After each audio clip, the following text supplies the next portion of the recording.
చెప్పండి అన్న, గ్రూప్స్ పైన హైకోర్టు ఏదైతే ఉందో ఆ తీర్పుని ఎట్లా చూస్తారు మీరు? నిన్న హైకోర్టు ఇచ్చిన తీర్పుని మేము అందరం నిరుద్యోగులం, యావత్తు తెలంగాణలో ఉన్న నిరుద్యోగులం కూడా స్వాగతిస్తున్నాం అన్న. ఎందుకంటే ఈ కాంగ్రెస్ గవర్నమెంట్ పారదర్శకతతోటి ఎగ్జామ్లు పెడుతున్నామని ఒక మాట అన్నది.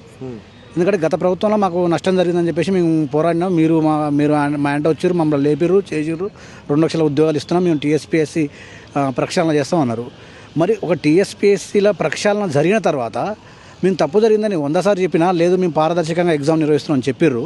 కానీ ఈరోజు అదే హైకోర్టు నిరుద్యోగుల పక్షాన ఒక తీర్పు ఇచ్చింది. అంటే ఇక్కడ మీరు పారదర్శకంగా పనిచేసిర్రా?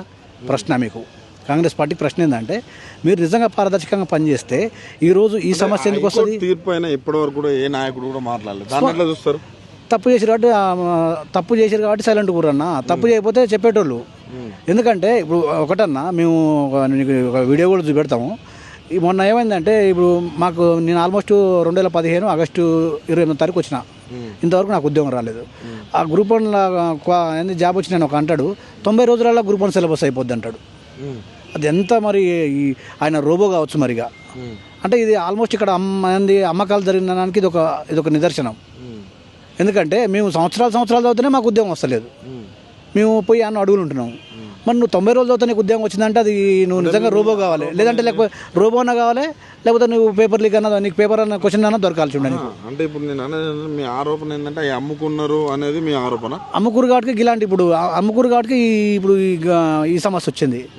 ఎందుకంటే ఎప్పుడైనా సరే 2000 నిజాయితీ రాసి జాబ్ కొట్టిన వాళ్ళకి అన్యాయం జరగదు అన్న. వాస్తవంగా మేము ఒప్పుకుంటాం. అది కూడా కొంతమంది అభ్యర్థులు వాస్తవంగా రాసిన వాళ్ళు, కొట్టిన వాళ్ళు ఉన్నారు. వాళ్ళకు కూడా జరుగుతుంది, వాళ్ళకి అన్యాయం జరుగుతుంది ఇప్పుడు.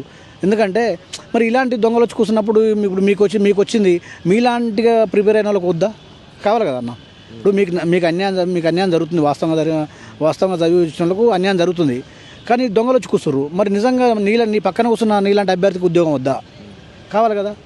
అయితే ఇప్పుడు వాళ్ళు నెక్స్ట్ గవర్నమెంట్ సుప్రీంకోర్టు పోదనుకుంటున్నారా? 100% పోతుంది. రేపు డివిజనల్ బెంచ్ పోవచ్చు, లేదంటే సుప్రీంకోర్టు కూడా పోవచ్చు. ఎందుకంటే ఇప్పుడు కనుక వీళ్ళు చూస్తారు మరి పోతుంది. ఎందుకంటే వీళ్ళు పోయినా కానీ వాళ్ళు పోయినా కానీ మేము హైకోర్టులో ఎట్లయితే కొట్లాడినామో మేము సుప్రీంకోర్టు పోయినా అదే విధంగా కొట్లాడతాం. ఎందుకంటే మా దగ్గర ఉన్న అంశాలను మేము చెప్పదలుచుకున్నాం, మేము చెప్తాం. 100% మీరు ఆ సుప్రీంకోర్టు దాకా పోయినా కానీ మేము వస్తాం, మేము అక్కడ క్లియర్ చేస్తాం. యాక్చువల్గా మేము చెప్తాం.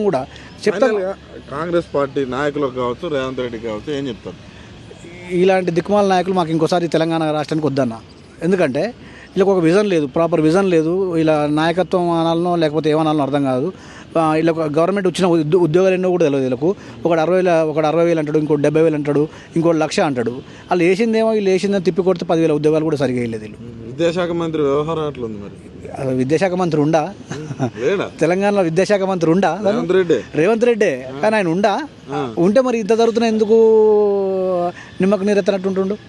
ఎన్నో రివ్యూ మీటింగ్లు పెడతావు, నిరుద్యోగ సమస్య పైన ఎందుకు రివ్యూ మీటింగ్ పెట్టావు? ఉద్యోగాలు వద్దంటారు. మేము అదే అన్న, ఎందుకంటే మీకు ఇచ్చినాం కదా. ఇప్పుడు మీ రేవంత్ రెడ్డికి ఉద్యోగం వచ్చినాక మాకు ఉద్యోగాలు వద్దనే అంటున్నాం మేము. ఎందుకంటే మాకు ఉద్యోగాలు ఇస్తే మళ్ళీ మేము మా కుటుంబాలు బతాయి కదా. అందువల్ల మేము ఉద్యోగాలు వద్దంటున్నాం. ఈ గతంలో కానీ ఇప్పటికి కానీ ఏ గవర్నమెంట్ అన్నా ఉద్యోగాలు వద్దని ప్రచారం చేసుకున్న గవర్నమెంట్ భారతదేశ చరిత్రలో ఒక కాంగ్రెస్ గవర్నమెంటే. భారతదేశంలో ఏ గవర్నమెంట్ కూడా ఇంతవరకు నాకు ఉద్యోగాలు వద్దు అని నిరుద్యోగులు అంటారని చెప్పిన గవర్నమెంట్ ఏదంటే అది కాంగ్రెస్ గవర్నమెంట్, అది తెలంగాణ కాంగ్రెస్ గవర్నమెంటే. 10 కాదు కదా, ఇంకా 10 రోజులు నిరుద్యోగులు తిరగబడితే 10 రోజులు కూడా ఉండలేడు యాక్చువల్గా చెప్పాలంటే.